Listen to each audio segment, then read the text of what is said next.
Are you on acid or acid blockers? Well, if you are, there's a lot of people like you. And I think that's nuts. So here's why.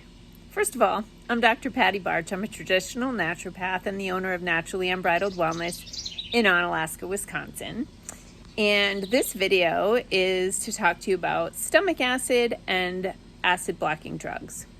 So stomach acid is required for the appropriate breakdown of food into its component nutrients. So in order to access the protein, vitamins, minerals, fats, all the things that are in your food, you need to properly digest it and break it down into its component molecules. Chewing is the most important first step to stimulating your body to generate these digestive juices.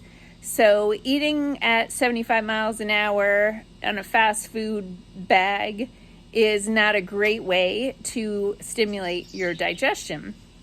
So one thing you could do is get yourself out of fight or flight by taking a few slow, deep breaths in through the nose and out through the mouth.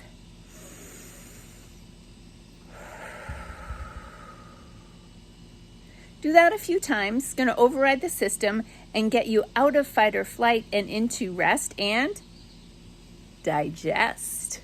So that's the first step. Chew your dang food. Secondly, a lot of people who have acid reflux, it's not because they have too much stomach acid. And I'm going to explain to you why almost no one has too much stomach acid in a minute. But a lot of people who have acid reflux or silent reflux or Barrett's esophagus, that sort of thing, what they have is their stomach is tipped in their body cavity. So your stomach is supposed to sit at a certain angle in your body cavity so that the little sphincter muscle that's at the top of your stomach can close and keep food and gases, digestive gases and acids from coming back up from the stomach into the esophagus. If your stomach's tipped at a little bit of an angle, and this is very easy to do. A lot of women have this happen when they're pregnant, of course, because everything gets moved around in there. But any kind of jostling can cause the stomach to just kind of get tipped out of balance. My husband did it jumping down from a tractor, and I've had clients who have had it happen from a car accident or anything like that. Just enough of a concussion to the body can get the stomach to tip out of balance, and that valve that's at the top gets torqued a little bit and it can't close all the way. And so as you have the stomach acid in your stomach breaking down the food, you might get a little gurgling back up, and you might get a little bit of reflux that can cause damage and discomfort, and the body's going to produce mucus against it, that sort of thing.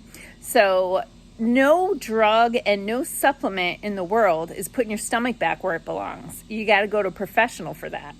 So I typically refer people to chiropractors who have been specially trained in abdominal adjustments. They literally have you lay on your back, they get up under your rib cage with their hands, they grab a hold of your stomach and they pull it down. It is not as bad as it sounds. I've had it done multiple times. So that's going to be the first step, is to teach the body to put the stomach back where it belongs. Most people don't need to do this a lot to get it to go back into balance. But if you are playing sports or even a bad coughing fit or something like that could throw the stomach out of balance. So getting it put back in place first is important, and then repairing the damage and getting it to do its job. So that's the first step. So let's talk about why you don't want to be on acid blockers for a long period of time.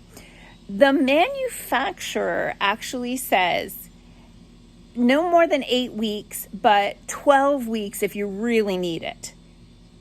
12 weeks. I have people who have come into my office who have been on these drugs for 2 decades or more. What happens when you're on acid-blocking drugs? Well, you can't digest your food appropriately. You can't access the nutrition that's in your food and use those nutrients to build cells, hormones, and neurotransmitters. Constipation, malabsorption, irritable bowel, leaky gut, and the list goes on and on. But what really ticks me off is when they put elderly people on these drugs. And here's what I'm talking about, why almost nobody has too much stomach acid. Very few people do, but some people do. But most people do not. And the reason is it takes a lot of cellular energy to create stomach acid, which is hydrochloric acid.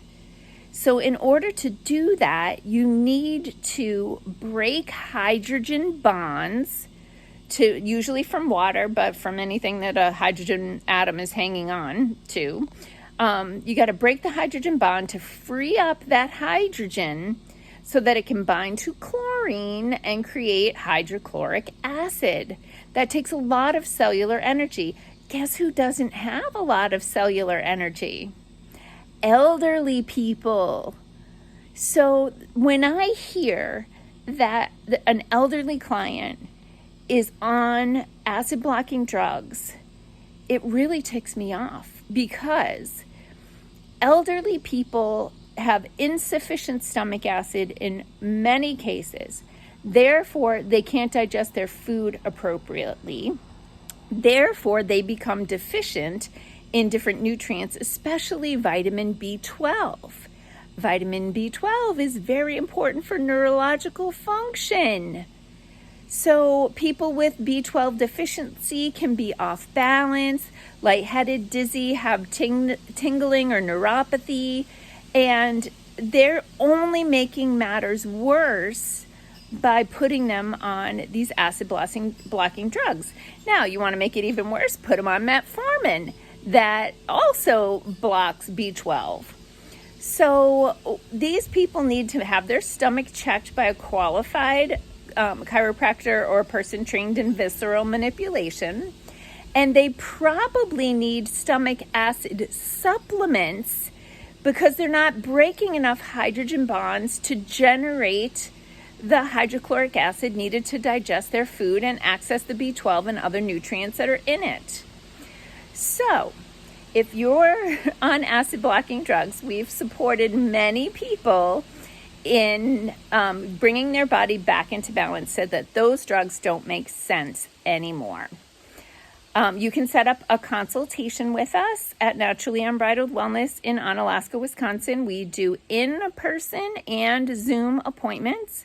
And we also have a full line of digestive enzymes, including some that have stomach acid. But I definitely have what I would call an order of operations in helping people to no longer need these pharmaceuticals, because once you've been on them, your body is, especially for a long period of time, your body is kind of used to them and reacting in a certain way because of them. So there's actually a technique and a strategy to gradually eliminate those while supporting the digestive tract, so that you don't do any damage to the digestive tract, and that you can hopefully restore it to proper function with or without the support of digestive enzymes and supplemental stomach acids. So that's more than you ever thought you needed to know about acid blocking drugs. But did I mention, I don't think I did, that one of the side effects of these acid blockers is neuroendocrine tumors. Cancer. Freaking cancer. Neuro means neurological, so brain, spinal cord, nerves. Endo means endocrine, and that is hormone related. So you're thinking hypothalamus, pituitary, thyroid, adrenals, ovaries, testes, etc. So let's talk about how you could be accessing more nutrition from your food. Peace out, peeps.